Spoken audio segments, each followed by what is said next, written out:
시청자 여러분 안녕하십니까? 제21대 국회의원 선거 안산시 상록구 을선거구 후보자 토론회 사회를 맡은 김우정입니다.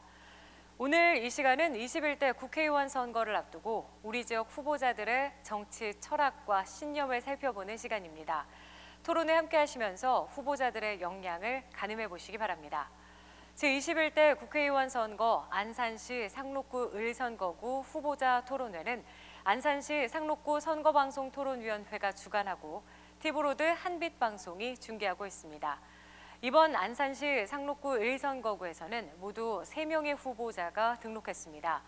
오늘 토론회는 공직선거법 제82조의 2, 제4항 3호에 따라 후보자 2분을 모시고 진행하게 됩니다. 좌석은 사전에 정해진 순서에 따라 소개해드리겠습니다. 기호 2번 미래통합당 홍장표 후보입니다.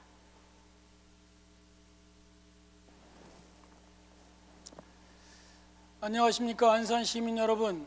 저는 이번 선거에 월피동, 구곡동, 안산동, 일동, 2동, 성포동에서 출마하는 기호 2번 미래통합당 홍장표입니다. 성원 바랍니다. 열심히 하겠습니다. 감사합니다.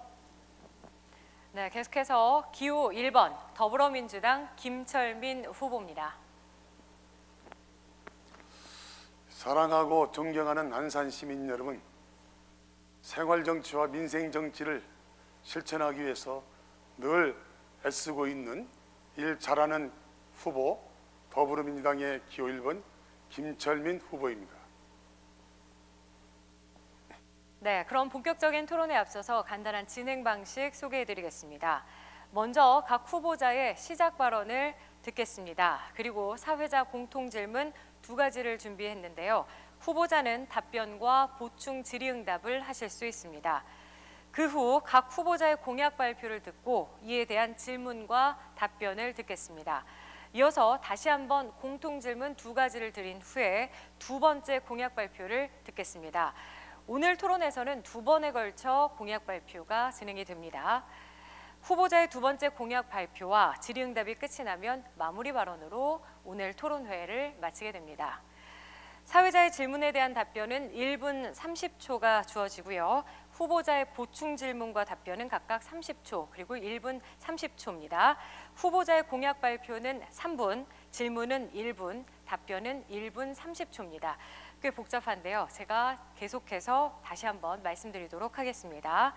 발언 시간에 제한이 있기 때문에 시간이 초과가 되면 마이크가 자동으로 꺼지게 됩니다. 지금 앞에 놓여있는 타이머를 보시면서 시간 준수해 주시기 바랍니다. 또한 각 후보자께서는 다른 후보자를 비방하는 발언으로 토론회의 진정성을 훼손하는 일 없으시기를 바라겠습니다. 그럼 시작 발언부터 시작해 보도록 하겠습니다. 간 후보자당 주어진 시간은 3분입니다. 먼저 기호 2번 미래통합당 홍장표 후보부터 시작 발언 시작해 주시죠. 안산 시민 여러분 안녕하십니까? 미래통합당 기호 2번 홍장표입니다. 코로나 사태로 얼마나 고생이 많으시겠습니까? 안산 시민 여러분 힘내십시오. 제가 이번 국회연성에 출마한 이유는 민생과 경제를 파탄에 빠뜨린 무능한 정권을 심판해 위기의 대한민국을 바로 세우기 위해서입니다. 문재인 정권 3년 동안 경제, 국방, 외교 무엇 하나 제대로 이루어진 것이 없습니다. 안산은 민생, 먹고 사는 문제가 가장 정말 심각하게 무너졌습니다. 안산에는 소상공인들이 많습니다. 소상공인분들이 분노가 하늘을 찌르고 있습니다. 상가에 나가보면 세 집 건너 한 집이 비어 있습니다. 자영업자, 중소기업, 서민들이 더는 버티지 못하는 상황이 됐습니다. 코로나 국민 192명이 죽었는데 정부는 자화자찬에 여념이 없습니다. 마스크 사려고 약국에 나가면 여전히 줄이 길게 늘어져 있습니다. 마스크 수요 공급 하나 제대로 예측하지 못한 정부의 무능함 때문에 애꿎은 국민들만 피해를 보고 있습니다. 상황이 이런데도 불구하고 현실과 동떨어진 탁상행정과 포퓰리즘 정책만 쏟아내는 현 정부의 모습을 보면 무능과 오망의 끝이라고 평가할 수밖에 없습니다. 문재인 정권과 민주당 집권 3년 만에 이 사탄이 났는데 우리 안산 상록구는 민주당 국회의원만 20년째입니다. 시장, 도의원도 모두 민주당입니다. 무능력한 특정 정당의 독식에 피로감을 느낀다는 지역 주민의 정서가 굉장히 강해졌습니다. 20년째 민주당이 독주하는 사이에 안산의 경제와 인구는 거꾸로 뒤집어져 버렸습니다. 그야말로 도시 문제가 심각한 상황입니다. 안산에는 도시 문제를 해결하여 도시 전체가 활력을 불어넣고 신안산 전철 착공과 같은 대규모 사업을 차질 없이 진행할 수 있는 전문가가 필요합니다. 저는 10년간 반월공단, 한양그룹 등에서 건설 분야를 경험했습니다. 또한 대학원에서 도시개발 경영학을 전공하여 이론과 실무를 갖춘 도시공학 박사가 됐습니다. 기호이번 저 홍장표가 도시공학 분야 전문가로서 안산의 고실적인 도시 문제를 해결하는 데 앞장서겠습니다. 첫째, 공공토지를 활용해 거주자가 100% 거주할 수 있는 시스템을 구축하여 주차장 대통령이 되겠습니다. 안산천과 초중학교 운동장, 부곡 일동간 도로공원 내에 주민개방 지하주택을 설치하여 심각한 주차 문제를 해결하고 상록 주민 편의를 증진시키겠습니다. 저 홍장표는 반월 시화공단 인근에 임대부 공장 부지를 유치해서 반월공단과 시화산단을 살리겠습니다. 저는 만 31세 안산시의원에 당선된. 네, 시작 발언은 3분이 주어지기 때문에요. 여기까지 듣겠습니다. 이어서 기호 1번 더불어민주당 김철민 후보의 시작 발언입니다. 예, 지난 3일 코로나 환자를 진료하다가 본인이 코로나19에 감염된 사실조차도 모른 의사 한 분이 세상을 뒤졌습니다. 이 자리를 빌어 고인의 명복을 진심으로 빌겠습니다. 아울러 유가족 여러분에게도 심심한 애도의 뜻을 표하겠습니다. 이러한 엄중한 코로나19의 위기 속에서도 유권자들의 알 권리를 위해서 토론회를 준비해 주신 방송사 그리고 선관위 관계자 여러분들께도 감사의 말씀을 드리겠습니다. 실은 제가 오늘 이 자리에 무거운 마음으로 이 자리에 왔습니다. 지금도 코로나19에 감염돼서 전국 각지의 병원에서 코로나 바이러스와 사투를 벌이고 있는 수많은 환자들이 쾌유를 진심으로 빌겠습니다. 아울러 코로나 환자들이 치유를 위해서 밤낮 가리지 않고 열정적으로 치유해 주고 계시는 의사, 간호사 그리고 자원봉사자 여러분들께도 국민의 한 사람으로서 감사의 말씀을 드리겠습니다. 코로나19가 처음 발생됐을 때 많은 국민, 많은 언론인들이 코로나19로 인해서 대한민국이 크나큰 상처를 입을 것이라 걱정들을 하였습니다. 그러나 정부의 신속하고 그리고 투명하고 선제적인 대응으로 인하여 어제 오늘 보니까 확진자 수가 50명 이하로 줄어들었습니다. 대단한 성과로 볼 수 있습니다. 세계 언론에서는 코로나 치유를 위해서는 한국을 모델로 삼아야 된다고 다들 이야기하고 있습니다. 며칠 전에 빌 게이츠는 코로나 해법을 한국에서 찾아야 된다고 말했습니다. 세계보건기구 사무총장은 기조연설에서 문 대통령을 영상으로 초청해서 코로나19 대처를 배우겠다고 했습니다. 존경하는 국민 여러분, 이제 대한민국 국민들의 힘으로 코로나 전쟁에서 승리가 다가오고 있습니다. 조금만 힘내시고 이제 일상으로 돌아갈 준비를 해주시기 바라겠습니다. 저는 이번에 4.15 총선에 출마했습니다.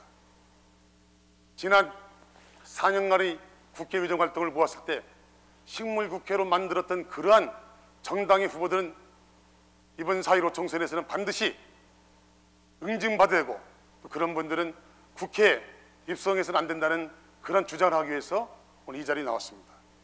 기호 1번 김천민에게 관심과 희망을 주시기 바라겠습니다. 고맙습니다. 네, 두 후보자의 시작 발언 잘 들었습니다. 앞에 놓여있는 타이머 보시면서 시간 준수하셔야 할 것 같습니다. 이후에도 계속해서 발언하실 수 있는 기회는 많으시니까요. 자, 이번 순서는 공통 질문 시간입니다. 사회자의 질문에 모든 후보자가 답변하실 수 있습니다. 또한 답변을 듣고 상대 후보자에게 질문을 하시고 답변을 들으실 수 있습니다. 그럼 첫 번째 공통 질문 드리겠습니다. 자, 이번 선거에는요, 공직선거법 개정으로 준연동형 비례대표제가 도입됩니다. 선거의 비례성을 강화하고 소수 정당이 국회에 진출할 수 있도록 그 국회 진출을 유도해서 다양성을 높이기 위한 취지다라고 했는데요. 일각에서는 위성정당의 출현 등으로 본래 취지가 훼손되고 있는 것 아니냐라는 이야기가 나오고 있습니다. 자, 그렇다면 현행 공직선거법의 문제점과 개선 방안에 대해서 두 후보자들은 어떻게 생각을 하시는지 먼저 답변 들어보도록 하겠습니다. 답변은 김철민 후보부터 시작하시겠습니다. 예, 국민 여러분 다들 아시겠지만 준연동 비례대표제는 현행 소선거제에서 사표를 가능한 줄여서 소수 유권자들의 의견을 반영하고 대정치의 본 취지를 회복하기 위한 것이었습니다. 우리 민주당 의석수가 가장 많이 두는 아주 좋지 않은 제도였지만 국가와 국민을 위해서 기득권을 가감하게 내려오는 결정을 하였습니다. 미래통합당 원내대표였던 나오경 의원은 2018년 12월 15일 연동형 비례대표 도입을 위한 구체적 방안을 적극 검토하기로 원내대표 간 합의를 했지만 일방적으로 지키지 않았습니다. 또한 자신들은 선거제 논의에 참여하지 않았다는 이유로 일찌감치 비례위성정당 창당을 공식화해서 선거법 개정 취지를 훼손시켰습니다. 그러면서 공공연하게 자신들이 원내 일당이 되면 박근혜 전 대통령 사면과 문재인 대통령 탄핵을 추진한다고 했습니다. 권력기관 개혁을 위해 힘들게 통과시킨 공수처도 폐지하겠다고 했습니다.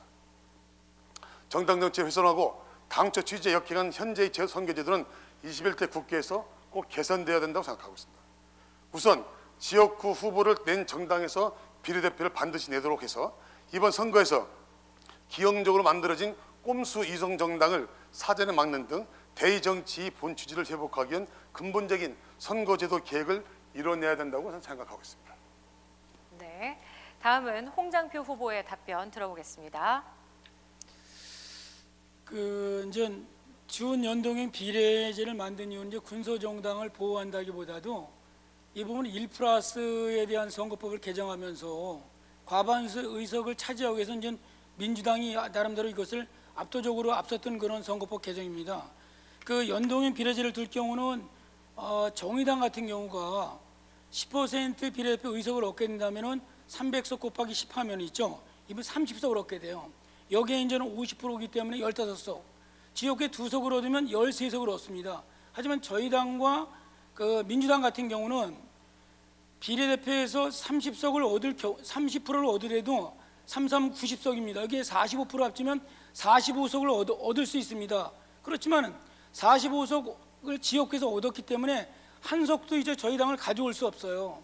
그래 자유한국 저희는 미래통합당은 한 석도 가져올 수 없는 그런 정당 준연동 비례제를 만든 것이죠. 그러면서 이제 군소정당의 의석수를 갖게 해서 더불어민주당과 정의당 등 군소정당이 거의 과반수 의석을 가지고 국회를 장악하려는 그런 음모에서 만들어진 선거법이라고 볼 수 있습니다. 이런 부분을 반드시 이거는 고쳐지고 또 해결되어야 된다고 봅니다. 저는 이런 의미에서 이런 것보다는 나름대로 뭐냐면 음주 같은 경우 있죠. 건축법 같은 경우, 세금 체납 이런 부분이 선거법에 개정되어야 된다고 봅니다.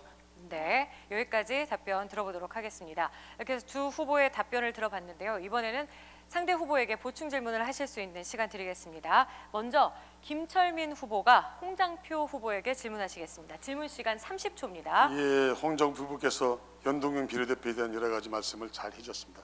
저와 공감하는 부분이 많이 있지만 뭔가 좀 기억을 잘못하고 있고 잘못 알고 있는 부분인 것 같아서 몇 마디 물어보도록 하겠습니다.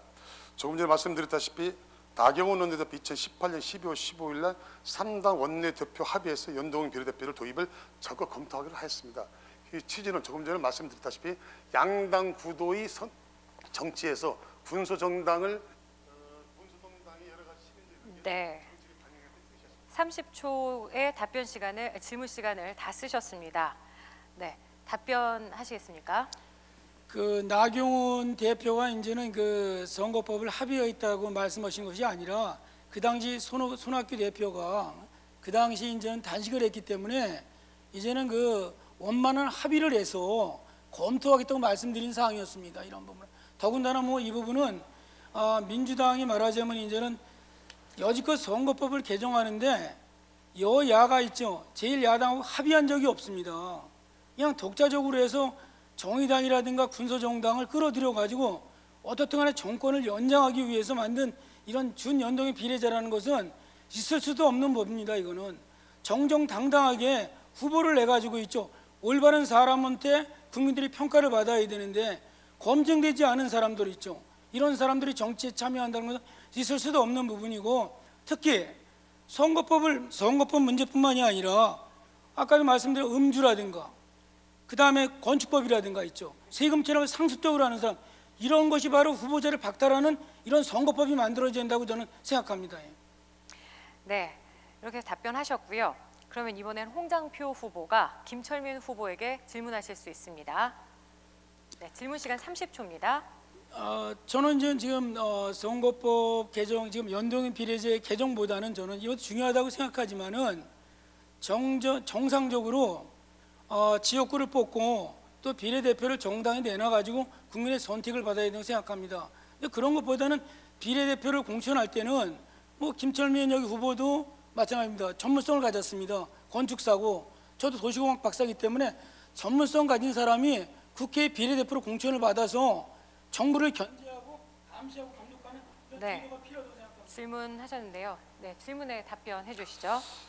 예, 홍장표 대표께서 질의하신 내용 중에서인데 이건 있었죠. 그 당시에 비례연동제를 준연동제를 할 때 국민들께 여러 차례에 걸쳐 설명이 있었고, 그 과정 속에서 각종 여론조사를 통해서 봤을 때 준연동제 비례제가 우리 대한민국 정치 발전에 크나큰 도움이 될 것이라는 그런 여론조사 결과도 있었습니다. 또한 조금 더 말씀드렸지만 저도 그 점에 대해서는 마지막 조금의 그 전에 말씀드렸다시피 지역구 후보를 낸 정당에서 비례대표를 낸다는 것은 저도 개인적으로 동의하고 있습니다. 동의하고 있고 또 전문성을 띈 사람들이 비례대표에 나온다는 것도 동의하고 있습니다. 그러나 비례대표를 선정할 때 꼭 전문성만 위주가 될 것이 아니고 소수의 의견을 대변하시는 분들도 나와야 될 테고, 또 사회 각층이 약자계층을 대변하시는 분들도 비례대표로 와서 그들의 정책을 국정에 담아내는 모습도 보여줘야만 이게 올바른 민주정치가 완성된다고 저는 생각하고 있습니다. 그런데 아까 홍 후보께서는 이 준연동제도가 정권 연장을 위한 제도라고 하시는데, 제가 볼 때는 그건 전혀 홍 후보께서 이 비례대표제 준연동제 비례대표에 대한 내용을 잘못 파악하시고 말씀하신 걸로 저는 이해를 하도록 하겠습니다. 네, 이렇게 첫 번째 공통 질문에 대한 답변 들어봤고요. 이어서 두 번째 공통 질문 드리도록 하겠습니다. 두 번째 공통 질문은 감염병 예방과 대처에 대한 후보자의 의견을 묻겠습니다. 코로나19 사태를 겪으면서 앞으로 전염성 질병에 대한 대책 큰 과제로 남았습니다. 각 후보자께서는 현 정부의 감염병 대처에 대해서 어떻게 평가를 하고 계시는지, 그리고 재난기본소득 지급에 대해서는 어떠한 의견들을 가지고 계시는지 말씀해 주시면 됩니다. 답변 시간은 역시 1분 30초입니다. 먼저 홍장표 후보의 답변 들어보겠습니다. 감염병 대처에 대해서 이제는 말씀드리면 이제는 그 정부는 이제 시진핑 방안을 의식해서 있죠. 중국발에 대한 입국을 이제 제한하지 못했습니다. 그래서 이제 초기 대응에 실패했기 때문에 1331명에 대한 확진자가 지금 생겼고 있죠. 사망자가 192명 늘어났습니다. 현재 안산은 이제 확진자가 16명인데 그중에 6명이 완치되고 10명이 아마 치료를 받고 있습니다. 그런데 이제 지금과 같이 이런 것이 잘 그동안 지속적으로 공직자와 또한 의료진이 잘해줬기 때문에 아마 이런 결과가 가졌다고 생각합니다. 사회적 거리두기를 더 잘해가지고 안산에 더 이상 확진자가 늘어나지 않기를 바랍니다. 다만 여기서 이제 우리가 약국에서 이제는 지금 마스크를 사고 있습니다. 이 마스크에 대한 것이 이제는 지급을 해야 되는데 예산도 이제 우리가 이제 11조를 편성했다고 한다면 추경을 이걸 정부가 마스크를 수급해서 이것을 가정에 있죠. 통장을 통해서 이것을 하나님 뭐냐면 지급을 했으면 좋겠다는 생각을 갖습니다. 여기에 대한 유통 마진이 얼마냐면 월 1,440억이에요. 이것을 유통 마진을 마스크를 배급하는 사람들한테 1,440억이 돌아간다는 거예요. 이런 비용을 통장님한테 들여가지고 가가오에 배포했을 경우에 나름대로 이제는 제대로 된 있죠 감염병 대책이 있지 않겠나 저는 이런 생각을 가져보고 있습니다. 네, 다음은 김철민 후보 답변하실 수 있습니다. 예, 저희 안산시에서도 코로나 확산을 방지하기 위해서 공직자 그리고 각종 자원봉사자들이 이른 시간부터 밤늦게까지 봉사활동을 열심히 했습니다. 그 결과 코로나 바이러스가 처음 창궐되었을 때 전 대한민국 모든 국민들이 안산시를 주목했습니다. 안산시에 6만여 명의 중국인이 있었기 때문에 우한 바이러스가 과연 안산에 거주하고 있는 중국인들을 통해서 급속하게 퍼질 것이다라는 걱정을 많이 했지만 일단은 안산에 거주하고 있는 중국인들이 자제의 노력도 있었고 또 안산시의 자정의 노력도 있었고 또 방역 때도 열심히 했기 때문에 현재까지 안산시에서는 중국인 확진 환자 한 명도 없다는 것은 매우 자랑스럽게 생각하고 이 점 또한 안산이 다문화 도시, 글로벌 도시로서 발전해 나가는 데 크나큰 보탬이 될 걸로 기대를 걸고 있습니다. 이번 안산 조금 전에 모두 말씀에서 말씀드렸다시피 정부의 선제적이고 투명한 대응 덕택에 지금 전 세계가 부러워하는 그런 감염 예방국이 되었습니다. 일본을 비교해 보시고 다른 나라 비교해 보시면 지금 확연하게 차이가 날 거로 생각되고 있습니다. 더욱더 방역 대책에 열정을 다해서 최소한 대한민국이 세계가 바라보는 방역 안전국 그리고 의료 강국이 될 수 있도록. 네, 현 정부의 감염병 대처에 대해서 각 후보자께서 지금 평가를 해주셨는데요. 두 후보자의 답변을 들은 후 이제 보충 질문 들어보겠습니다. 먼저 홍장표 후보는 김철민 후보에게 질문하실 수 있습니다. 그 김 후보님께 제가 질문 다 해야 되나 이거? 질문을 드리겠습니다. 오늘 마스크 쓰고 나오셨죠? 그런데 마스크를 어느 요일에 사셨나요? 마스크 한번 직접 산 적 있어요? 네, 질문하시는 겁니다. 아, 질문하는 거예요? 네. 좋습니다. 이렇게 마스크를 한번 쓰고 나오신 줄 알고 있습니다. 그 마스크를 직접 사셨는지 제가 여쭤보고 싶고 또 김 후보는 어느 요일에 어느 약국에서 마스크를 구입했는지 네, 답변해 주시죠. 질문 끝났습니까? 네, 질문하셨습니다. 먼저 아시다시피 오부제이기 때문에 6일은 1956년생은 월요일 날, 57년생은 화요일입니다. 그랬었는데 1, 2, 3, 4, 5, 6, 7, 8 때문에 당연히 화요일 날로 샀고요. 약국에서는 가족과 함께 한사람병원 옆에 있는 약국에 샀다는 말씀드리겠습니다. 이게 좀 홍장표 의원께서 지금 국회의원 후보로서 지금 질문하시는 내용인데 이게 지금 좀 이해가 되지 않습니다. 조금 점잖게 정책이 주됐으면 좋겠고 나중에 개인적인 신상이 가는 문제가 있으면 그때 말씀하시고 지금은 코로나 감염병에 대해서 질문하셔야 되는데 좀 발언 취지가 조금 벗어났다는 건 지적을 좀 제가 하도록 하겠습니다. 조금 전에 말씀드렸다시피 특히 안산의 문제가 저는 굉장히 심각하게 받아들였는데 정말 안산이 잘 배절했습니다. 물론 홍 후보께서 터미널 근처에서 방역하는 것을 저 몇 번 부대적했는데 사회 지도층 인사서부터 또 각종 봉사자들까지 힘을 합해서 방역 대책에 올인했기 때문에 안산시의 확진 환자가 그다지 많은 숫자로 늘어나지 않고 특히 외국인들의 감염되지 않았다는 것은 안산시의 큰 자랑이라고 보고 있습니다. 특히 이번에 안산시에서는 프리랜서 강사들이 어려움을 나누기 위해서 국비 8억 원을 확보해서 신청자에는 1인당 50만 원씩을 지급할 예정이라는 것도 이 자리를 빌어서 말씀드리도록 하겠습니다. 네, 그럼 이번에는 김철민 후보가 홍장표 후보에게 질문하시죠.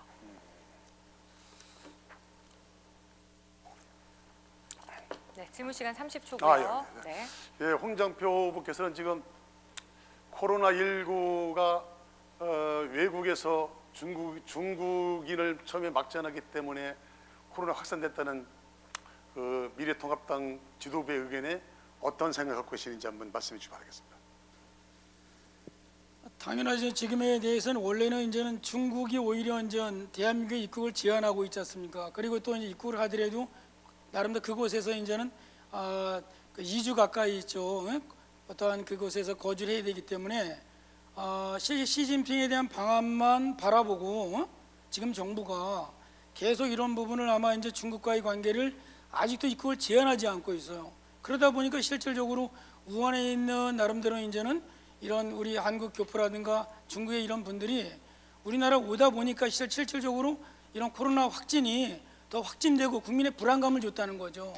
그런 부분에 대해서는 저희의 미래통합당에 대한 중앙에 대한 의견이나 저나 똑같다는 거죠. 안산의 모든 시민도 왜 중국에 대한 입국을 거절하지 않는지, 입국을 막지 않는지, 또 우리가 중국에 가는 부분도 통제하지 않는지, 아마 그것이 가장 큰 원인이 됐다고 저는 생각하고 있습니다. 앞으로 이 점에 대해서는 김 후보뿐만 아니라 더불어민주당에서도 있죠, 중국에 대한 입국을 제한하는 부분에 대해서 철저한 나름대로 노력이 있어야 되고 반성이 있어야 된다고 저는 생각하고 있습니다.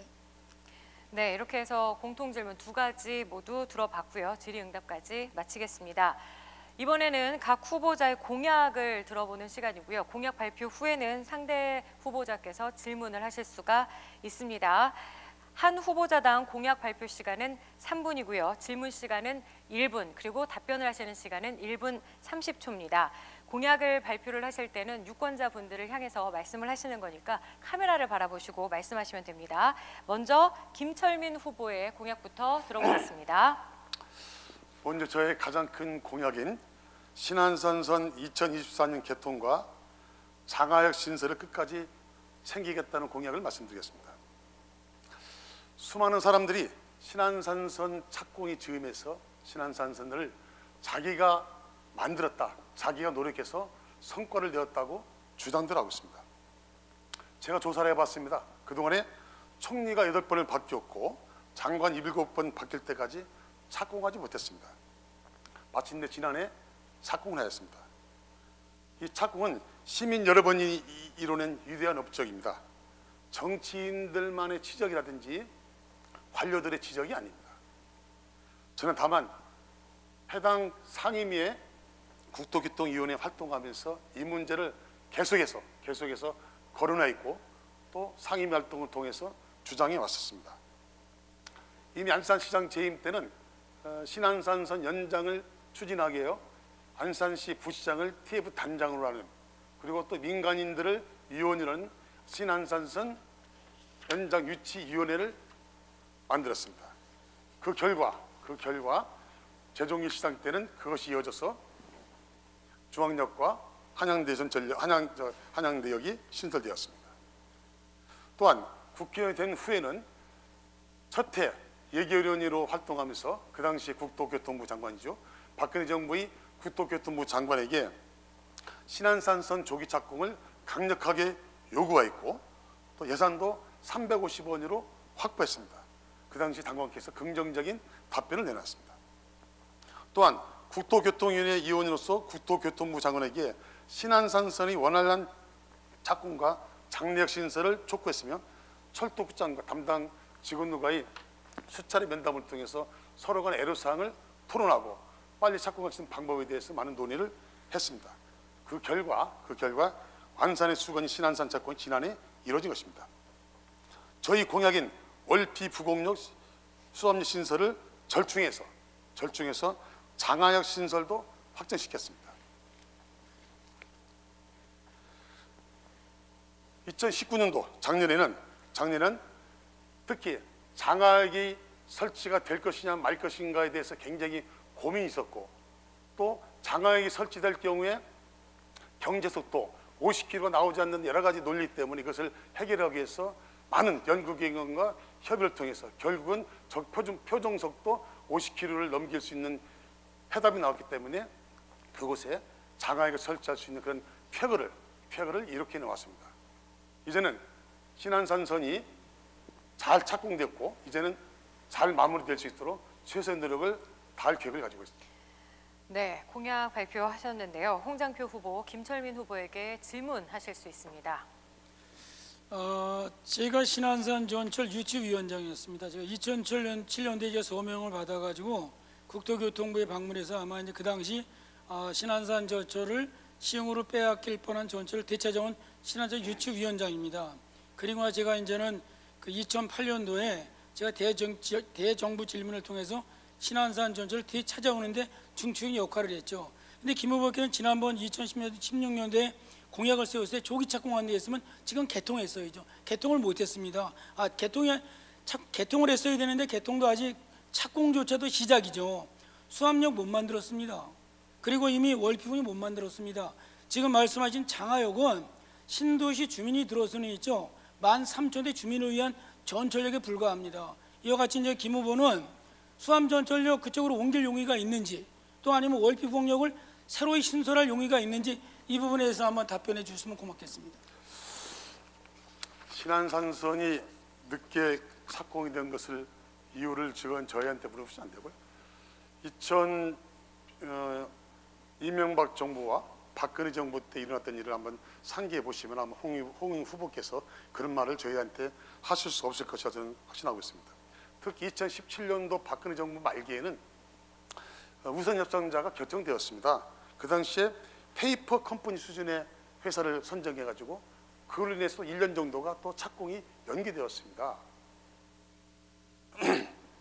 지금 저한테 수암역과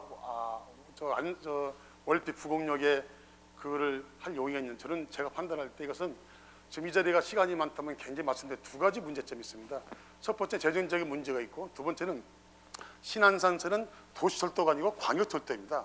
광역철도는 정체 시간을 포함해서 시속 50km 이상이 나와야만이 가능한 겁니다. 조금 전에 말씀드렸다시피 장하역을 설치한 그것만 한 가지고도 50km 강시 넘기는데 굉장히 힘이 들었습니다. 또다시 그곳에 두 곳을 되었을 때는 이것이 광역철도가 되는 것이고 도시철도가 되기 때문에 이것은 민자 사업을 하고 있는 그 회사에서 절대로 할 수가 없는 부분이기 때문에 이 사업을 추진하겠다는 홍장표 후보께서 과연 도시공학 박사로서 하시는 말씀인지 아니면 그냥 시민의 여론을 들어서 그냥 주장하는 말씀인지 저는 정말 이해가 되지 않습니다. 요 점에 대해서 만약에 질문 있으면 저 개인적으로 네, 이어서 홍장표 후보 공약 발표하시면 됩니다. 공약 발표 시간 3분입니다. 저는 미세먼지 대책으로다가 있죠. 여러 가지 공약이 있지만은 그 학교 운동장에 체육관을 져주고, 그리고 그곳에 지하에 주차장을 만들어 가지고 나름대로 지역 주민들에게 개방하는 주차장을 만들겠습니다. 그것이 바로 이제 이런 곳입니다. 이런 곳. 이런 제가 주차장을 만들어서 이게 안산초등학교, 부곡초등학교, 부곡중학교, 성포중학교, 성호중학교, 광덕초등학교, 경일초등학교, 학견초등학교, 매화초등학교에 이런 제가 이제는 지하에 주차장을 만들어 주민에게 개방을 하게 되면 그 지역 주민에게 주차 문제를 깔끔히 해결하겠습니다. 두 번째 문제는 안산천을 복귀하는 겁니다. 일부 구간을, 한양아파트 뒤에 일부 구간 150에서 180m, 그 다음에 제1교회에서 주공 2단지 관계에 1.5km 정도를 복귀해서 주차장을 만들고, 성경아파트 뒤에 1.5, 1.8m를 복귀해서 180m 정도를 복귀해서 제가 주차장을 만드는데 상부는 주차장입니다. 이와 같이 상부에는 주차장을 만들고 하천이 전혀 오염되거나 될 일이 없습니다. 지하에는 체육시설을 만듭니다. 족구장, 그 다음에 그곳에는 풋살장, 배드민턴장을 만듭니다. 이렇게 해서 지하는 보행자도로, 자전거도로 그대로 존치하면서 주차장을 만듭니다. 또한 월피동뿐만이 아니라 부곡동에서 도로공원까지 1동까지 있죠. 거기는 전체가 다 공원부지입니다. 녹지공원 상부에다가 가족 소풍장을 만듭니다. 그곳에서 소풍 와가지고 도시락을 먹을 수 있는 공간을 제공하면서 그 지하에는 주차장을 만들어 가지고 소풍 오는 사람들을 편하게 만들어 주면서 낮에는, 밤에는 그 지역 주민들을 위해서, 부곡동 주민을 위해서, 1동 주민을 위해서 이 주차장을 시민에게 쓸 수 있도록 이런 공간을 만들어 드리겠습니다. 이와 같이 저는 안산천을 일부 구간 복귀하고, 그리고 학교 운동장에 주차장을 만들고, 그리고 도로공원 내 주차장을 만들어서 일석이조합니다. 주차장과 체육관, 주차장과 체육시설, 주차장과 가족공원. 그래서 저는 안산이 아니라 대한민국 최초로 제가 주차율 100% 도시를 만들어 가지고 안산에서 전국의 주차장 대통령이 되도록 하겠습니다. 안산 시민 여러분, 이 부분에 대해서 적극적인 협조와 당부를 드리면서 법안까지 만들어서 반드시 주차만큼은 안산 시민과 함께하면서 있죠. 주차에 대한 고통을 해결하고 화물차는 제가 외곽 지역에 만들어서 단독 주택가에는 전혀 되지 못하게 하는 안산의 권역별 주차장을 만들도록 하겠습니다. 네. 자, 공약 들으셨는데요. 그럼 김철민 후보, 홍장표 후보에게 질문하실 수 있습니다. 우리 홍 후보께서 시의원과 도의원과 국회 내보시는데 그런 경험이 오래돼가지고 지금 안산시 실정이라든지 또 행정부서 간의 여러 가지 절충 문제를 전혀 지금 이해를 못하고 하시는 공약인 것 같습니다. 주차장 업무는 국가 사무 업무 가지고 지방자치단체의 소관 업무입니다. 이런 것을 하기 위해서는 절차와 예산이 필요합니다. 홍 후보께서 저는 홍 후보 같은 생각 같아 안산시 전체를 지하를 파서 그 속에서 다 주차를 만들고 싶은 것이 솔직한 심정입니다. 그러나 현실적으로 불가능합니다. 예산 문제, 또 법률 문제, 그리고 지방 사무업 문제, 또한 안산철의 복개 문제는 또 알다시피 반월철은 이미 안산철을 복귀했다가 환경 문제, 기타 등등 치수 문제 때문에 복귀한 부분을 또 철거했습니다. 이러한 것을 알고 있으면서도 이런 주장했다는 것은 아직도 40년, 50년 된 생각을 가지고 있는 분이 아니신가 좀 의아스러운데 도시공학 박사로 네. 답변해 주시죠. 김 후보님은 긍정적인 생각을 갖고 있지 않습니다. 지금 하상으로다가 물이 빠지고 있죠. 전혀 이 치수에는 전혀 문제도 없습니다. 아무런 문제가 없어요. 예산 문제 말씀하시는데 이 부분은 서울에 이미 학교 운동장에 미세먼지 대책 45개의 학교 운동에 지하 주차장이 있습니다. 지하 주차장을 만드는데 예산까지 검토했습니다. 지하 주차장 한 면을 만드는데 예산이 4천만 원 가까이 듭니다. 제가 주차장을 지금 안산에 만드는 면수는 5천 명 가까이 됩니다. 예산이 2천억 가까이 드는 예산이에요. 많지도 않습니다. 이것을 토지를 갖다가 이거를 매입하려고 보세요. 안산시가 지금 부곡동이나 월평 일대에 평당 1,200만 원짜리 토지를 매입해서 주차장을 만듭니다. 바로 민주당 시장이죠. 하지만 저는 주차장을 만드는데 학교에 만들고 그 다음에 공원에 만들고 안산천에 만드는데 땅값이 전혀 안 드는 거예요. 5천 면을 만드는데 토지 가격이 안산시대로 한다면 있죠. 6천억이 들어요. 6천억에 대한 예산을 절감하는 거죠. 토지 매입비가 없는 주차장, 학교 주차장, 공원 녹지 주차장, 그리고 이제 안산천에 주차장을 만들면 토지 매입비 6천억이 들지 않는다는 거예요. 2천억만 있으면 안산 시민이 있죠. 평생 주차 문제의 고통을 받지 않고 산다는 겁니다. 김 후보는 전혀 이런 부분에 고민을 안 해보고 건축하는 사람이 도시를 모릅니다. 이것은. 네, 이렇게 해서 두 후보자의 답변, 질문 모두 들어봤습니다.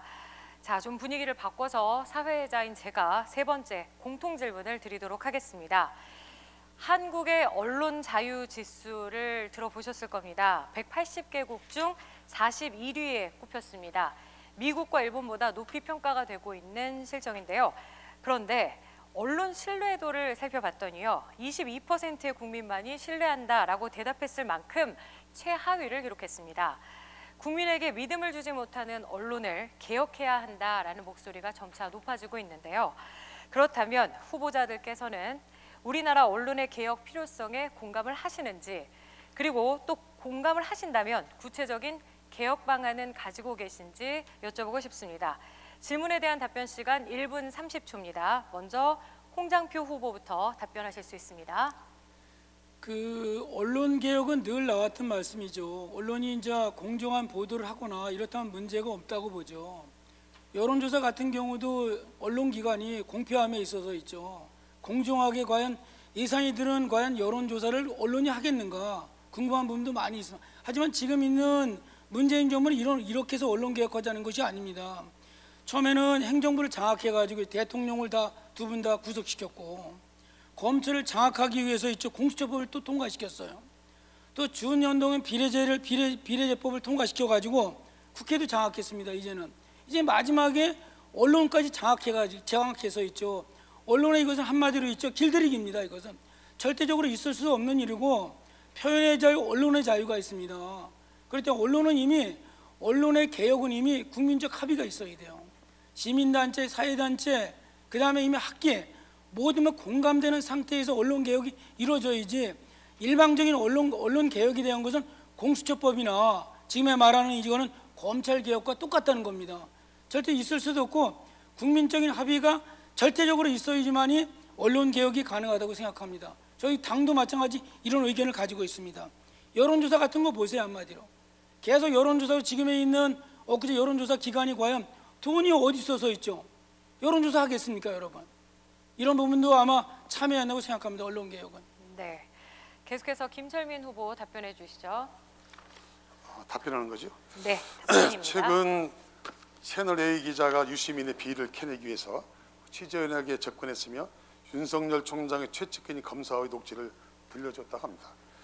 녹취록이 사실이라면 검찰과 언론의 유착 관계가 드러난 것이고 허위라더라도 취재윤리를 심각하게 위반한 중대한 사실입니다. 또한 현직 검사도 언론을 통해서 대검 감찰을 이용받는다고 있다고 밝힌 보도도 있었습니다. 지난해 있었던 조국 전 장관 사태는 언론 개혁의 필요성을 보여준 극명한 사례였다고 생각합니다. 언론은 기초적인 사실관계도 파악하지 않고 검찰이 흘려낸 정보를 경쟁적으로 쏟아냈습니다. 조국 전 장관에 대한 언론 보도 신뢰도를 조사한 결과 국민 6명 중 10명 6명은 조국 관련 보도 언론 보도를 신뢰하지 않는다고 발표했습니다. 언론에 대한 대중의 신뢰가 무너진 상황에서 언론 스스로 개혁하고 신뢰 회복을 위해 노력합니다. 언론사 내부적으로 보도 방향과 기준에 대한 원칙과 절차를 세우는 것도 필요합니다. 왜 국민이 불신하는지, 정통 언론 대신 유튜브 등 인터넷 매체를 찾는지 성찰해 볼 필요성이 있습니다. 언론 개혁은 외부 힘으로 할 수 있는 것이 아닙니다. 언론 개혁은 검찰 개혁, 정치 개혁으로 이어집니다. 반드시 해야 될 시대적 과제입니다. 국민의 신뢰를 회복하고 언론의 순기능이 제대로 작동하기 위해서는 언론 개혁은 꼭 필요하다고. 네, 두 후보자의 답변 들어봤는데요. 이제는 상대 후보에게 각각 보충 질문을 하실 수가 있습니다. 먼저 홍장표 후보부터 질문하실 수 있습니다. 이제 언론 개혁 공감도 갖고 있습니다. 하지만 이제 언론이 이제 제대로 돼야지만이 한마디로 이제 사회가 맑아지는데, 이번 여론조사 같은 경우도 지난번도 마찬가지였습니다. 이제 여론조사를 함에 있어서 언론이지만 공정해야 되는데, 이번 21대 선거에서 김 후보는 RN서치라는 여론기관이 실시한 여론조사에서 결과를 아마 이제 브로그 같은 데 많이 올렸습니다. 이 부분에 대해서 공정한 보도인지 한번 답변해 주시기 바랍니다. 네, 김철민 후보가 답변해 어떠한 주십니다. 저는 먼저 홍 후보께서 지금 말씀하신 내용이 어떠한 여론조사인지 모르겠는데, 저는 여론조사에 별 관심이 없고요. 그저 여론조사는 별로 신경 쓰지 않고 있기 때문에 홍 후보께서 하신 내용에서 저는 이해를 하지 못하겠습니다. 그러면 질문하시겠습니까? 바로. 네. 질문하는 시간으로 바로 넘어가도록 하겠습니다. 답변을 완료하셨다면요.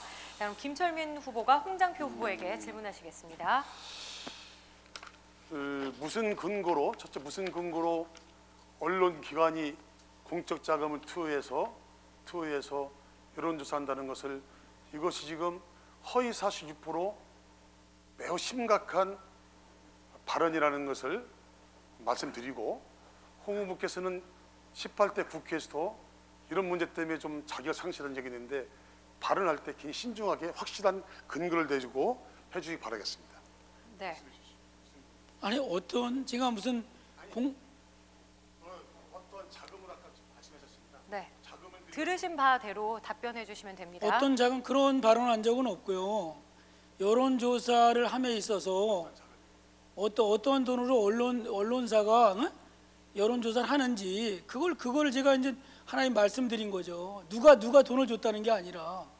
언론사 돈이라겠죠. 그것이 이상합니다. 그렇죠. 그러니까 언론사 돈으로 했는지 누구 돈으로 했는지 이런 얘기를 하는 거죠. 네, 지금은 답변을 하실 그런 수 있는 부분이기 때문에 시간이니까요. 그것을 공적 자금을 가지고 여론조사를 했다는 부분이 아니라 여론조사를 하면서 저는 그렇게 들었습니다. 그런 뜻이 아니죠. 이제 여론조사에 많은 비용이 들어간다 이거죠. 그런 비용이 들어가는데 과연 여론조사에 많은 비용이 들어가기 때문에 어떠한 나름대로 이제는 여론조사가 공정하고 투명성이 있어야 된다는 거죠.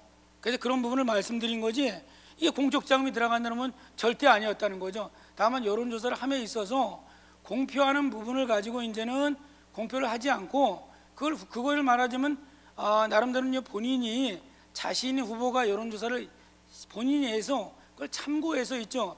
자기가 청년층에 부족하면 청년층을 다듬고, 또한 뭐 나름대로 장년층이 세면 장년층은 공략을 하고, 이런 나름대로 여론조사기관은 후보자가 여론조사를 하는 것이 바람직하지, 언론이 공표함에 있어서 그 여론조사가 50대 25가 나와 보세요.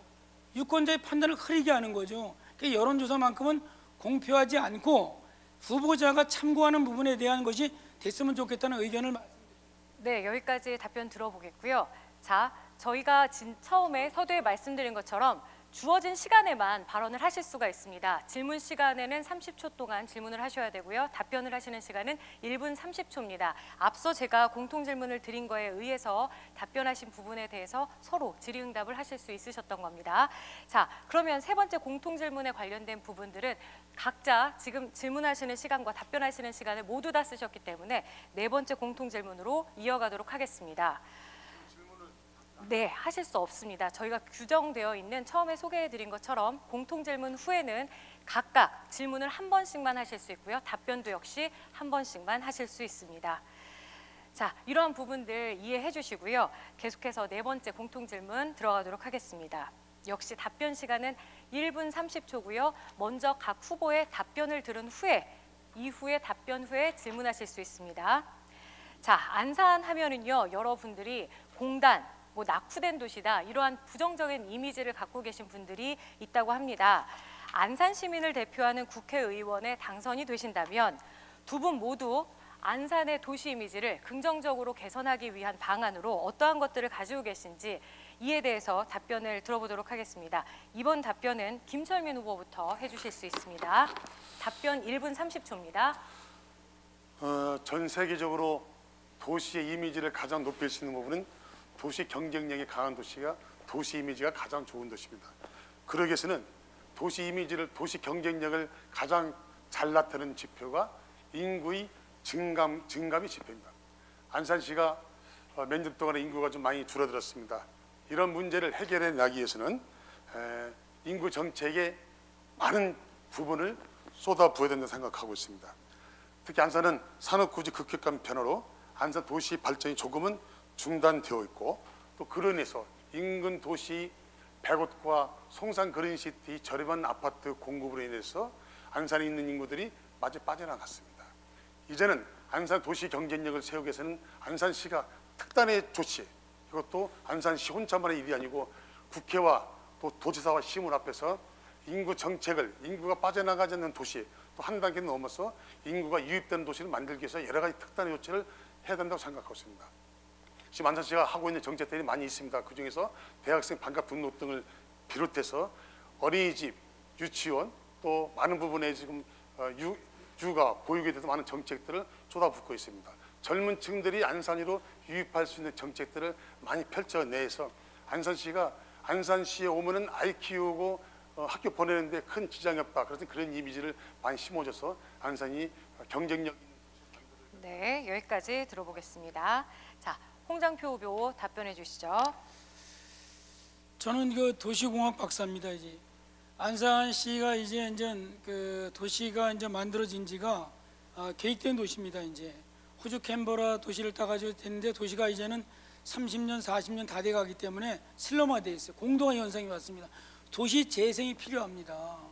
도시 신도시도 필요하지만 장상 신도시가 만들어지고 재건축이 만들어지면 도시가 슬럼화됐다는 거예요.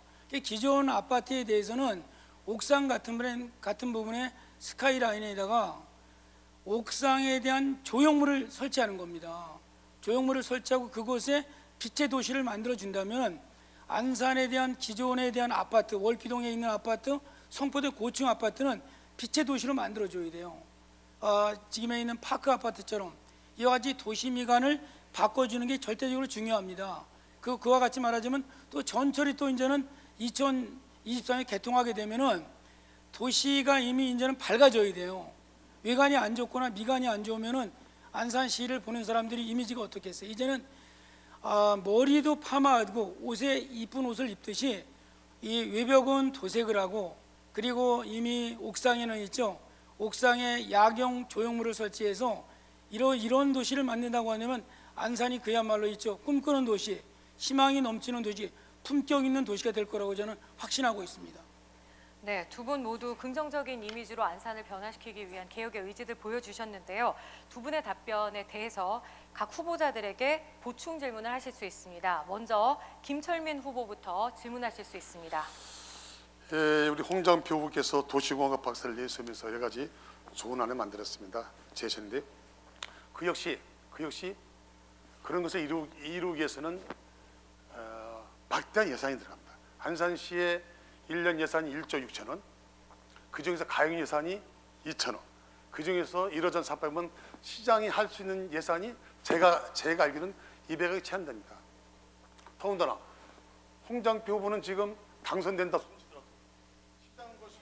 예, 들으셨죠? 네, 여기까지만 하겠습니다. 왜냐하면 지금 마이크가 꺼진 상태에서는 지금 계속 말씀을 하셔도 시청자 여러분께서는 들으실 수가 없습니다. 그래서 제가 끊는 겁니다. 자, 홍장표 후보 답변해 주시죠. 이제 이게 아파트 내부는 있죠. 말하자면 이제 주인이에요, 주인이. 또 단독도 마찬가지입니다. 외부는 말하자면 공공재라고 볼 수 있어요. 도시미관은 주인만 보는 게 아니지 않습니까? 안산 시민 여러분. 외부 사람들이 차를 타고 볼 수는 있는 거예요. 그래서 도시에 대한 건물이 노후되어 있거나 간판이라든가 이런 부분은 시라든가 정부가 있죠. 말하자면 케어해 줘야 되는 거죠. 저는 그래서 지금 말씀하신 대로 예산 문제가 아니라 외부에 대한 것은 나만 보는 게 아니잖아요. 차가 보고 주민들이 보고 있어요. 그 외부를 도색해 주는 거 있죠. 외벽을. 옥상에다가 조형물을 설치해서 있죠. 밤에는 빛이 나는 도시. 이런 거 안산 시민이 다 원하고 있어요. 이곳을 가지고 예산을 타령한다면은 누가 좋은 도시 만들겠어요? 품격 있는 도시를 만들려면 안산 시민과 함께 있죠. 월피동에 있는 고층 아파트, 성포동에 있는 고층 아파트, 그리고 나머지 저층 아파트는 이제 재건축을 하는 것입니다. 30년이 지났기 때문에. 그래서 신우빌라, 동산빌라, 그리고 지금에 있는 라성빌라, 부원빌라 같은 건 재건축이 필요합니다. 이와 같이 뭐냐면 재건축할 곳과 그리고 도시미관을 케어할 수 있는 것이 바로 고층 아파트예요. 바로 리모델링 하는 것이요. 이것이 바로 도시재생이라는 것입니다. 안산 시민 여러분, 저와 함께 해주십시오. 반드시 좋은 도시. 네, 여기까지 들어보시고요. 자, 홍장표 후보 이제 보충 질문 해주시죠. 아까 이제 김 후보님께서는 이제 안산이 이미지가 상당히 안 좋았지 않습니까? 말하자면 이제는 사동의 쓰레기 매립장에 대한 문제, 시어에 대한 오염 문제, 그리고 또 세월호에 대한 아픔, 이와 또 지금에 있는 여러 가지 문제로 안산의 전철이 또 신안전이 늦어져 가지고 안산 시민들이 굉장히 불안해하고 있어요.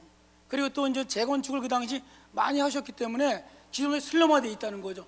기존 도시에 대한 활성화 방안이 뭔지 말씀해 주세요. 네. 예, 쓰레기장 경기도와 안산시가 잘 활용하고 있고요. 악취 시어에서 지내는데 철새가 뛰어노는 전국 최고의 멋진 바다 호수로 바뀌었습니다. 세월호 아픔을 이겨내고 이제는 안산 시민 전체가 세월호의 상처에서 벗어 열심히 활동하고 있습니다. 안산 시민 절대로 불안해하고 있지 않고 있습니다. 그리고 도시 슬럼화 일어나지 않고 있습니다. 근데 지금 우리 홍 후보께서는 도시공학박사인데 도시 재생에 대한 뜻을 잘 모르는 것 같아요. 도시 재생이라는 것은 있는 기존 도시를 부숴서 그것은 도시 재생이 아니고 재건축입니다. 도시 재생이라는 것은 기존에 있는 도시를 특성화시켜서 그것을 살려가면서 그 주민들이 생활에 특화된 걸로 조성하는 것이 도시 재생이지, 이것을 부수고 새로 짓는 것은 재건축인데 지금 송 후보님께서는 도시 재생과 도시 재건축에 대한 의미를 잘 파악하지 못하는 것 같아서 조금 다시 그 부분을 공부를 좀 하셔야 될 것 같다는 말씀을 드리고요. 저는 그렇습니다. 안산이 타 도시에 비해서 외국인이 많이 살고 있는 도시이다 보니까 108개국 주민들이 살고 있는 도시다 보니까 안산 시민만을 위한 도시가 아니라 안산시가 외국인과 함께 살고 있는 그러한 도시 프로그램, 도시 디자인, 그리고 도시 주거 정책을 함께 꾸려가는 것이 올바른 정책이라고 저는 생각하고 있습니다. 네, 사회적 공통질문에 대한 후보자들의 답변 들어보셨습니다. 자, 계속해서 이번에는 각 후보자의 두 번째 공약 발표 시간인데요. 공약을 들으신 후에 질문과 답변을 하는 시간 갖도록 하겠습니다. 앞에서와 같이 공약 발표는 3분이고요. 질문은 1분, 답변 시간은 1분 30초입니다. 제가 말씀드린 이 시간은 내외가 아니라 3분 이내, 1분 이내, 1분 30초 이내로 사용하실 수 있다는 말씀입니다. 자, 먼저 홍장표 후보의 공약부터 들어보도록 하겠습니다. 제 두 번째 공약은 안산의 경제를 살리는 일입니다. 정말 안산의 지역 경제가 죽어 있습니다. 그래서 저는 이제는 반월 시화공단을 살리기 위해서는 안산과 화성 인근에 대기업을 유치하는 일입니다. 안산은 가용용지가 부족합니다. 화성에는 송산에 가용지 상당히 많이 있어요. 그래서 이제는 안산과 화성이 연대해서 그 현대나 삼성에 대한 대기업을 유치하는 거예요. 근데 이 대기업을 유치하면 결론적으로 땅값이 너무 비싸죠. 그래서 저는 공장부지를 이걸 임대부 공장부지로 만들어야 되는 생각을 늘 가지고 있습니다. 임대부 공장부지를 만들면 제가 도시공학을 했기 때문에 땅값이 전혀 들지 않아요. 베트남, 라오스, 캄보디아, 중국 이런 데처럼 임대부 공장부지를 만들어서 대기업에 50년, 100년 주는 겁니다. 이렇게 됐을 경우에 대한민국에 외국에 나가 있는 유통기업이 들어오는 것이고, 또한 또 기존에 있는 대기업이 투자하는 것이고, 또 이것이 말하면 안산에 현대자동차라든가 삼성에 대한 반도체가 들어서면 반월공단의 PCB 회사가 다 살아갑니다. 그리고 또 반월공단에 나름대로 기계회사, 전자회사 살아갈 수 있습니다. 저는 그렇기 때문에 대기업의 임대부 공장부지를 만들어주면서 반월공단을 살리고, 또한 더불어서 청년 일자리가 생기는 겁니다. 대기업이 들어오고 공단이 살아야지만이 양질의 일자리가 만들어져서 청년 실업을 해소할 수 있어요. 이런 것이 저희에 대한 두 번째 문제는 어떤 장점이 있느냐, 물류 비용이 적게 든다는 거죠. 자동차 부품을 만들어서 울산을 간다거나 지금에 있는 또 평택을 간다거나 반월공단 내에서 부품을 만들어서 대기업인 현대나 삼성에 납품한다고 하면 물류 비용이 절대 들지 않아요. 전 이와 같이 이제는 반월공단을 살리는 일에 온갖 노력을 다할 것입니다. 저와 또한 박주원 후보와 김명현 후보와 또한 지금에 있는 저와 함께 노력해서 안산을 저는 살리는데 최선의 노력을 다할 것입니다.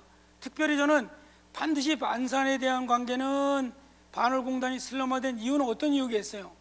바로 문재인 정부뿐만이 아니라 노무현 정부 당시에 국가균형발전법에 의해서 반월공단에 대한 기업을 지방으로 이전하면 법인세 등을 감면해 줬어요. 안산에 100인 이상 기업체가 거의 없다는 거예요. 공단이 죽으니까 이미 지역 경제가 살겠어요? 월피동, 부곡동, 일동, 이동, 성포동에 골목 상권이 다 죽었습니다. 반월공단을 살리기 위해서는 안산과 화성과 시흥이 연대해서 현대나 대우 등 대기업을 유치해야만이 안산이 산다고 생각합니다. 안산 시민 여러분, 공단을 살리는데 함께 해주십시오. 감사합니다. 네. 토론이 과열된다는 것은 사실 두 분 모두 안산시, 대한민국에 대한 고민을 많이 하셨기 때문이라고 이해하겠습니다. 서로 상대방의 인신공격성 발언이나 비방은 삼가해 주시기 바라면서요. 김철민 후보, 홍장표 후보에게 질문하실 수 있습니다. 홍장표 후보의 대기업 유치 적극적으로 환영합니다. 제가 민선옥 안산시장을 취임했을 때 첫 번째 공약 행사 끝나고 제일 먼저 한 일이 안산시의 대기업 유치위원회를 발족했습니다. 많은 공단의 전문가들 그리고 사회에서 활동하신 분들을 많이 모시고 중앙정부의 퇴직자까지 모셔서 대기업 유치위원회를 꾸렸습니다. 일주일에 한 번씩 제가 주관해서 회의를 했습니다. 그러나 벽에 부딪혔습니다. 무슨 벽이냐? 역시 대기업이 올 수 있는 구조가 안산에 상당히 어렵습니다. 왜 전달을 안 하겠습니까? 그런데 뭐가 문제냐면 대기업이 올 수 있는 구조가 가장 땅이 없는 거예요. 땅을 지금 임대 공장을 만들겠다는데 대기업에서는 절대로 안산시 정도의 대기업을 오려면 최소한 평당 50만 원 이하의 땅들만 원하고 있습니다. 또 기반 시설 다 갖춰져 있는 곳은 원합니다. 이런 것들이 갖춰지면 충분히 가능한데 네, 이런 질문 1분 다 되셨습니다. 자, 그럼 답변해 주시죠. 그 점요. 그래서 제가 말씀드린 대로 이제 임대부 공장부지를 말씀드리는 겁니다. 반월공단에 지금 새로운 신도시를 새로운 공장부지를 만들면 평당 400만 원 가까이 갑니다. 그러면 이제 현대 자동차 기아가 온다거나 삼성이 온다면 기본 50만 평 정도는 가져야 돼요. 엄청난 땅값을 가지고 누가 대한민국에 투자하겠습니까? 베트남에 가서 우리가 투자하는 이유가 바로 뭐겠어요? 땅값이 안 들기 때문입니다. 토지 매입비가 전혀 없다는 거죠. 그래서 우리가는 반월, 안산과 송산과 시흥이 연대해서 대부도나 아니면 송산에 이 대기업에 대한 기업을 유치하기 위해서는 임대부 공장 유치를 국가가 주도하는 거예요. 기반시설 다 만들어주고 기업을 유치하는 거죠. 외국에 나가 있는 유통기업을 들어오게 하고 대기업을 현대나 대우나 삼성을 끌어들인다면은 결론적으로 대기업으로 인해서 반월 시야공단이 살아갑니다. 공단이 살아면 어떻게 되겠어요? 결론적으로 일자리가 생기고 사람이 늘어나서 100만 도시 가까워지면서 안산에 대한 지역 경제가 사는 거예요. 골목 상권이 살아가는 거죠. 사람들이 많은 거죠. 밥 시간에 자동차 고치는 곳에 미용실에 사람이 넘쳐납니다. 활력이 되는 안산을 살리기 위해서는 대기업 유치에 김 후보도 함께해 주시기를 당부드리겠습니다. 감사합니다. 네, 이번에는 김철민 후보의 공약 들어보겠습니다. 제가 금방 말씀드릴 시간에 말씀드리겠습니다. 대기업 유치 안산 시민들이 열망적으로 원하는 사업입니다. 그러나 이 사업만큼은 신중하게 검토해야 되고 혹시 이 문제에 대해서 저는 공부를 많이 했으니까 시에 또 도와 국가 상의해서 더 좋은 방안을 마련해 주시고 연구를 해 주시기 바라겠습니다. 저희 두 번째 공약은 장상지구 신도시 개발을 역시 시민이 원하는 방향으로 차질 없이 추진하겠다는 것 공약 말씀드리겠습니다. 원래 장상 신도시를 개발하게 된 첫 번째 동기는 수암 신안산선의 목광과 성폭이 6.5km입니다. 이곳에 반드시 전철역이 생겨야겠다는 그런 절망을 담아냈는데 처음에는 장내역으로 저희가 준비를 했지만 그 당시에 제가 많이 노력을 해가지고 LH와 국토교통부를 설득해서 그다음 거기에 신도시 개발을 하는 게 어떻겠냐 제안해서 이루어지게 되었습니다. 그런데 만들어졌지만 1차 신도시 발표에서 빠졌습니다. 그 당시 의왕이 모 국회의원께서 사전 유출 문제로 안산시에 빠졌는데요. 그 문제를 가지고서 안산 타 지역에 있는 많은 분들께서 LH공사 그리고 또 국토교통부에 항의성 전환하면서 절대로 안산의 아파트값이 떨어지니까 그래서 장상 신도시를 만들면 안 된다라고들 주장하는 바람에 상당히 곤혹스러운 시간을 보내는 차에 다시 한번 제가 설득을 시켜서 국토교통부에서 대정부질문을 통해서 확인해서 이것을 발표하게 되었습니다. 저는 이번 신도시 개발하면서 몇 가지를 LH공사에 주문했습니다. 첫 번째, 안산시의 지분을 좀 많이 확보했으면 좋겠다. 여태까지 공용 택시 개발하면서 지자체가 참여 비율은 많이 1%, 2%였습니다. 그냥 형식만 그려놨습니다. 그들이 안산 지자체의 목소리가 전혀 반영이 안 되는 그들만의 택지 개발이었습니다. 이것을 안산 시민을 위한 택지 개발, 또 안산 시민들이 원하는 방향의 택지 개발을 하기 위해서는 안산시 지분을 많이 높여야 된다고 해서 제가 20에서 30% 이상을 지분을 주라고 강력하게 요구를 했고, 현재 안산시, 안산도시공사, 경기도시공사가 협의 중인데 아마 20에서 30% 사이에서 협상이 될 걸로 예상하고 있습니다. 두 번째는 신도시로 봐서 알겠지만 신도시 개발에서 가장 남는 것이 상업부지입니다. 상업부지 너무 많이 만들어가지고 이 개발업자들이 돈만 벌고 나갑니다. 그 대표적인 예가 세종시였습니다. 이제는 이번 장상지구에는 상업지구를 최소화해서 장상지구에 인근 입주해 있는 주민들이 오히려 인근의 안산동이라든지 월피동, 부곡동의 자영업자들에게 도움을 줄 수 있는 그런 상업지구 최소를 했으면 좋겠다고 제가 주문했는데 그 역시 지금 잘 추진되는 걸로 알고 있습니다. 네, 이렇게 해서 공약까지 들어봤습니다. 자, 그렇다면 공약을 발표한 김철민 후보에게 홍장표 후보 질문하실 수 있습니다. 지금에 있는 장상신도는 제가 꿈꾸던 도시였습니다. 제가 이미 김 후보 전에 제가 벌써 2008년도에 성공부문에 똑같은 도시를 만들었어요. 그리고 2015년에 윤희로 장관께 건의했고 2016년에 성공부문을 만들었습니다. 제가 그곳의 신도시 100만 도시를 구축하고자 했을 때 김 후보는 그곳 인근에다가 있죠, 화장장을 만들라고 그랬어요.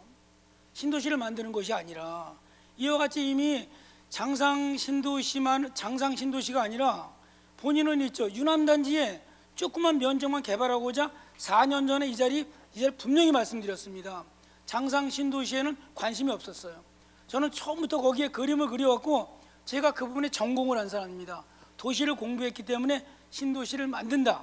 신도시를 만들어서 서민과 청년과 이곳에 나름대로 이제 일자리를 만드는 이런 테크노밸리를 만들어야 되겠다. 이런 구상을 한 것입니다. 기본이 아무튼 이 신도시가 잘 될 수 있도록 서로 네. 답변해 주시죠.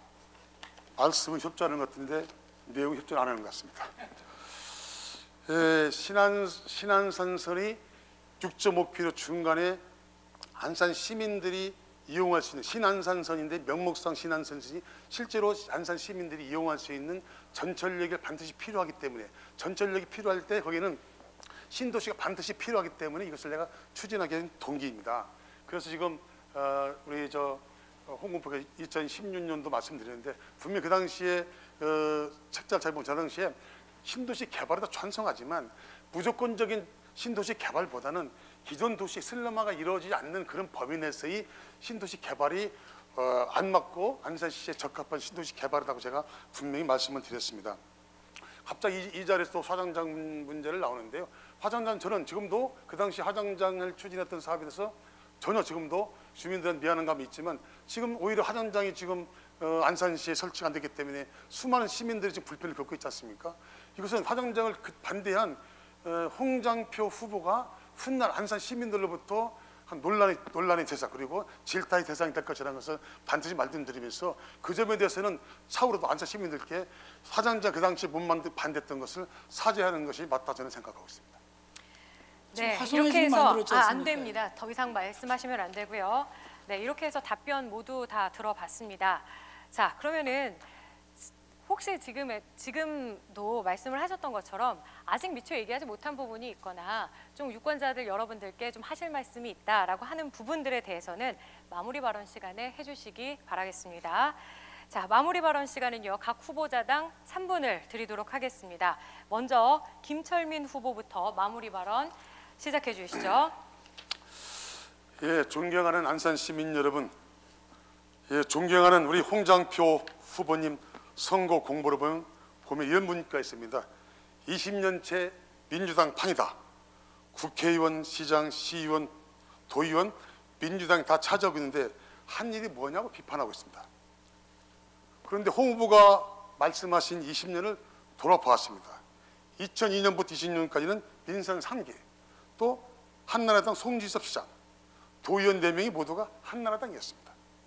2006년부터 2010년까지 민선 5기 역시 한나라당 박지원의 상록구 도의원 4명 다 한나라당이었습니다. 이렇게 한나라당 시장과 지방 의원들이 지난 10년 가까이 생활 동안 망쳐놓은 안산시와 상록구를 이제 민주당 시장과 시 도의원들이 원팀이 돼서 수습하고 있습니다.